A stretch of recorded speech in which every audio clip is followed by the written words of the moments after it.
Howdy, howdy, folks. Welcome to a special edition of Sticks and Stones, a Juneteenth edition of Sticks and Stones. You know, that venerable holiday that everybody loves to celebrate. I do happen to have Juneteenth off, so I thought I'd bring you a special episode today. I'm actually going to try and do one a day today, tomorrow, and Sunday. That's something I don't normally do. But you know, at some point, I do want to do this more than just once a week. It's just quite a while coming, you know. Anyway, this is going to be a great episode. I'm telling you, you're going to love it. Um, yeah, there I am. And I am pairing today Talisker 10-year-old Scotch. This is from the Isle of Skye. It is the only distillery on the Isle of Skye. So, you know, that makes it kind of special. And I am pairing that with a Crowned Heads Mil Diaz cigar. I think you're really going to love it. So we're just going to jump right on into it. We are kind of leaning into contrast, and we are letting the spirit take the lead on this. Just make sure I can hear myself talking. You know. Yep, there I am. All right, I'm good.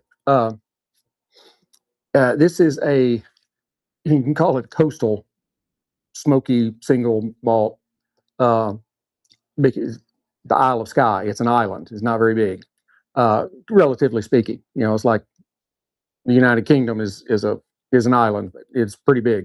Anyway, it is paired with a refined and elegant cigar that is all about balance and a subtle complexity. Uh, this one should evolve, not overpower. But we're just going to see how it plays out. Now, the spirit, Talisker, 10-year-old single malt Scotch. It is 91.6 proof. The mash bill is 100% malted barley. It delivers a clean kind of malt backbone, allowing the peat smoke and the salinity and the pepper spice to kind of take center stage without grain sweetness getting in the way. Let's go ahead and get some glassed up. That's a good one. You can already smell the ocean. Now, like like a lot of scotches, it is very light, delicate, and beautiful in the glass with a nice viscosity to it. It's got some really great legs on it. I mean, it's really almost the color of like a ripe wheat field or a ripe hay field, something like that. On the nose, you get the sea salt right away. And then you get this nice like campfire kind of smokiness. There's a little bit of a citrus peel in there. You get some notes of like fresh cracked black pepper, and there's a faint kind of honeyed malt there towards the end. Mm. On the palate, and we're rolling along. We're doing good.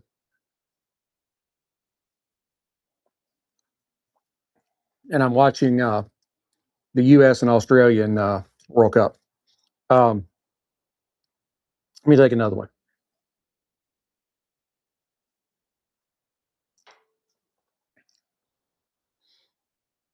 On the palate, you get the peat smoke right away. Now, I have had Islay scotches, and this is sometimes kind of shoved into that category because it is an island Scotch, Islay Island, um, and it's got a smoky peatiness to it, which is that's their thing in that particular Scotch making region. It is not as smoky and peaty as say like a Lagavulin, Lagavulin. There you go. Um, that one to me, somebody gave me a bottle. I poured a little in a shot glass, so I didn't even pour an ounce. I could already smell the smoke. I took a sip of that 1 ounce shot, poured the shot out, gave the bottle away. it was way too smoky and peaty for me. I'm not a big smoky peaty guy. So when I'm giving you these reviews of scotches that are smoky and peaty, uh, I'm really trying to get away from my not liking it and bringing you what's the flavors, what's the aromas, what's all that, so that you can judge for yourself. Because just because I say I don't like it, that doesn't mean you're not going to like it. A lot of people love really smoky, peaty scotches, just not me. So let me get another. Yeah, and of course I'm going back for a third sip here. So I try to be a professional. Um, the finish is delicate, but it's long. It lasts a while. Uh, it's kind of warming. It's smoky. There's a little lingering spice there, and there's quite a bit of salinity from the salt air. Um, I do like that part of them when you're talking about these Islay scotches, because they're generally on the coast and they just absorb that salt air. Um, so that I do like. It's just kind of I'm not a big fan of the smoke and the peat. I'm getting enough smoke with a cigar. So speaking of cigar, let's go ahead and move right on in to the Crowned Heads Mil Diaz. I really like this cigar.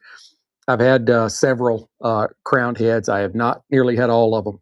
I do really like this one, and I think you will too if you give it a try. The filler is Nicaraguan and Peruvian, which is something rather different. The binder is Nicaraguan, and the wrapper is a beautiful dark Ecuadorian Habano. Um, it has excellent construction. It's getting harder and harder for me to see these seams. I cannot see the seams on it at all. They're invisible. Um, but it does have fairly significant amount of, I do actually see part of a seam right there, uh, of veining. Like I know, get it up high enough so both cameras can get it. It does have some significant veining to it. Uh, and it's also got some molting. It's generally more of just like a regular milk chocolate brown, but there are some splotches of like dark chocolate brown. Um, Now on the nose, USA's already scored. We're only 10 minutes in. Or yeah, the US is my second team. My first team's Germany. Sorry, just is.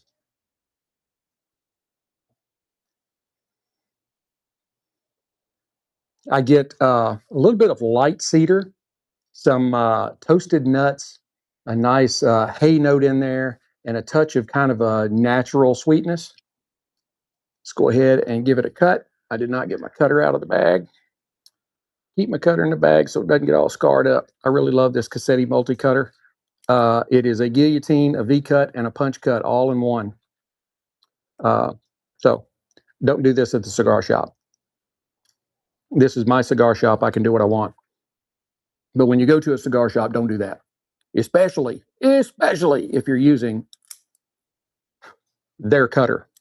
If you're using your cutter, you might be able to get away with it, but ain't nobody going to ask you to borrow your cutter, because they're going to see you licking all over your cigar and then sticking it in your cutter. So we are in the post-COVID world, right? So anyway, on the uh, on the cold draw,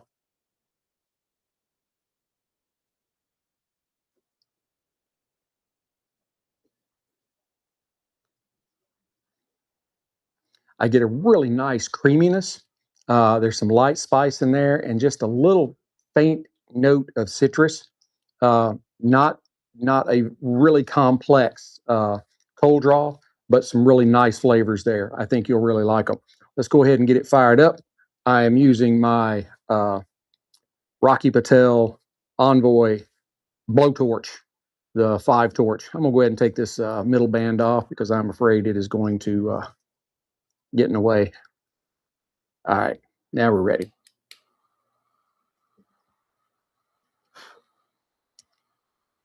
I have nothing out here to attract flies, and there's flies everywhere. Unless they're wanting some scotch. That could be.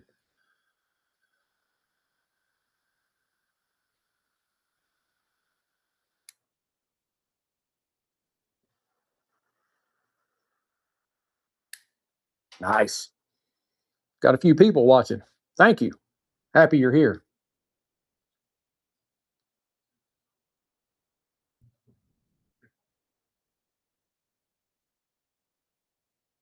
Hmm, I really like this cigar. Scare the flies off.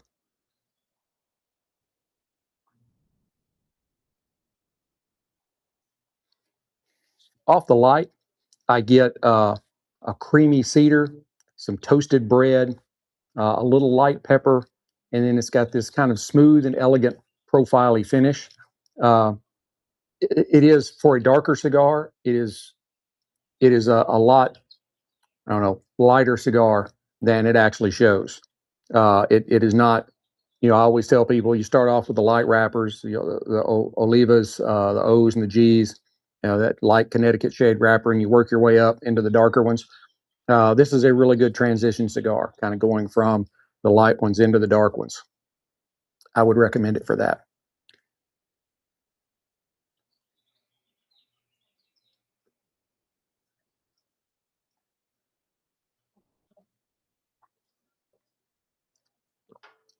Pretty decent amount of smoke coming off this cigar. It's not, a real smoke monster, but it does have some a nice bit of smoke, and it is a very easy draw, not over easy, but you know what I mean. You don't have to really work on it to get smoke through it. Uh, take another one here.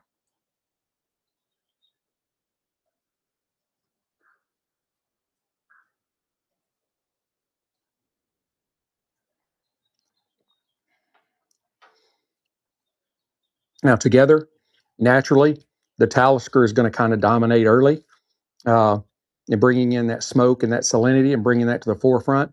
But the Mil Diaz kind of softens those edges and turns that sharp peat into more of a rounded, creamy kind of smokiness. Um, it really does. The Mil Diaz really does do well, even though it's being paired with a Scotch that should overpower it. It manages to come in and lock in and kind of do that supporting role and kind of keep everything, make everything a little bit smoother. So I think you'd like it. Well, I already got a yellow card. One of our guys on the ground crying. Oh, he got raked in the face. Dude raked his hand right over his face. That dude, cheap shot.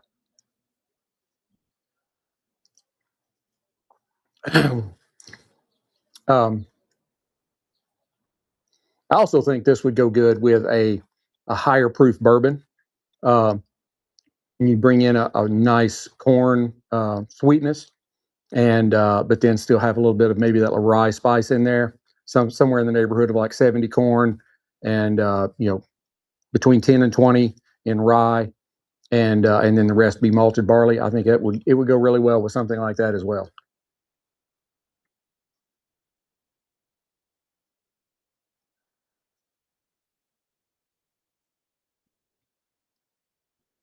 Now, those that you may not really have tried Scotch all that much.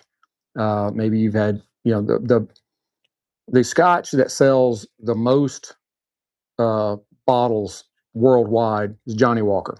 Uh, it just is. It's probably the most well known name in Scotch. Now it is a blended Scotch, which means they take different Scotches from, in a lot of cases, uh, different distilleries, not even just different barrels, different ages, that kind of stuff, but different distilleries, and they blend them together to get what they want. Uh, Single malts are different. A single malt, it's coming from one grain season, and you're getting that field, I guess you'd say. Um, and then they dig the peat out of the bogs, put the grain out in these big houses. I forgot what they call them, to dry, and then underneath the floor where the grain is, they put peat in there and they light it on fire. That's where the smokiness and the peatiness comes from. Um, So you've got 5 Scotch making regions, and they all kind of bring their own thing. Now, Speyside and Highland are fairly close. The least amount of smoke, the least amount of peat, and that is typically my wheelhouse for scotches. I love those. I do really like Brooklotic's Classic Lottie. Uh, it is actually an Islay Scotch, but I really like that Scotch, and you can't miss it on the Scotch aisle. It's in a pastel blue bottle. You can't miss it, uh, and it is. I think it's really good, and it's really the only Islay Scotch that I drink unless I'm doing something like this. Um, but then you have Lowland Scotch and Campbelltown, and they, like I said, they all kind of have something different. So if you really should get out and experience what Scotch has to offer, because there's a lot of stuff out there. And like I said, all the different regions, they have kind of their own little twist on making Scotch. Uh, but realize this: if it's not distilled, aged, and bottled in Scotland, it's not Scotch. That's why you see Japanese malted whiskey and things like that. They're using the malted to let you know this is like Scotch. Um, but but Scotland will come after you if you try to sell Scotch that was distilled, aged, and bottled in somewhere else other than Scotland. They're like, that's our thing. Stay out of it. So, uh, yeah, but and you can go all kinds of price points. And I have found that the most expensive scotches may not actually be the best tasting. Johnny Walker, I love Johnny Walker Green Label. It's a 15-year-old Scotch. Johnny Walker Blue Label is their highest level, somewhere in the neighborhood of 21 years. It's blended from a lot of different years, but on average, it's like 21. And I prefer Green Label over the Blue Label. It's just my palate. Um, so get out there and try the single malts, try um, the blended ones. Just see what you like. Another one is the Dalmore. I'm a real Dalmore fan, and I tried the 12-year, the 15-year, the 18-year. To me, the 12-year was the best. It was the most economical too. Now, even with prices having increased, I don't know, it's somewhere around $60, $70 a bottle. But when I first tried it, it was in the 50s. Um, and then they also have I think it's their same 12-year, but it's aged in port cask, and it's really good too. So you don't have to go and get the most expensive one to get the best one. Try a lot of stuff, see what you like. Best I can say. Now let's go ahead because we're running out of time here. I'll go ahead and tell you about the rest of this cigar. As you get into the midway point, the body on the cigar builds a little more. There's more spice. There's a subtle earthiness. There's kind of a growing natural sweetness. And this is kind of where the pairing really starts clicking. Uh, Citrus from the Talisker kind of locks in with the cigar's brightness. It kind of creates a lemon pepper plus creamy dynamic that feels intentional and layered and not artificial. And as you move on through the pairing, the cigar's spice will intensify and the earth will get even deeper as you get towards the end. And the cigar develops a nice, warm, slightly nutty finish. Uh, and the Talisker will kind of regain control with a stronger smoke and pepper, but the cigar still holds its own. And it kind of results in a balanced finish that never overwhelms your palate. Um, the Ecuadorian Habano wrapper brings the brightness and that controlled spice, which allows the Talisker's peat and salinity to just shine without clashing. And that's what I was saying in the beginning about this pairing. It is a refined contrast pairing that is about balance, not brute force. The cigar tempers the scotch early, then meets it in the middle before letting that smoky finish kind of take the lead again. They work very well together. Talisker, I would give the Talisker a 9 out of 10. Uh, and this is just on Scotch scales. Uh, the Mil Dijas, I would say 8.9 out of 10. When I had originally tested these, I came up with a total and it's not an average. It's kind of a total um, of a 9.1. I really think this is probably not worth quite that much. But I think you'd be somewhere down in the 8.8, 8.9 range. Still a really good pairing. That if you want to try, if you're new to this and you want to try kind of an out there Scotch and a really nice cigar, give the Talisker a shot. It's not a budget killer at all. Trust me, it's not. I hope you've enjoyed this pairing as much as I have enjoyed bringing it to you. Please hit like, subscribe, share, notify, ring all the bells, blow all the whistles. You know, all that kind of stuff. Uh, Going. Thought it must have been smoke from the cigar. I thought my screen fogged up. Um, Share it with your friends. Let them all know about it. Go to X and become a subscriber. $1 a month. The subscribers received the notes for this pairing 2 days ago. They already knew, and they could gone out and got them some Talisker, found them a Mil D Haas, and they could sit right here and try it with me. So $1 a month. That's not bad. At least 4 shows a month. That's 25 cents a show.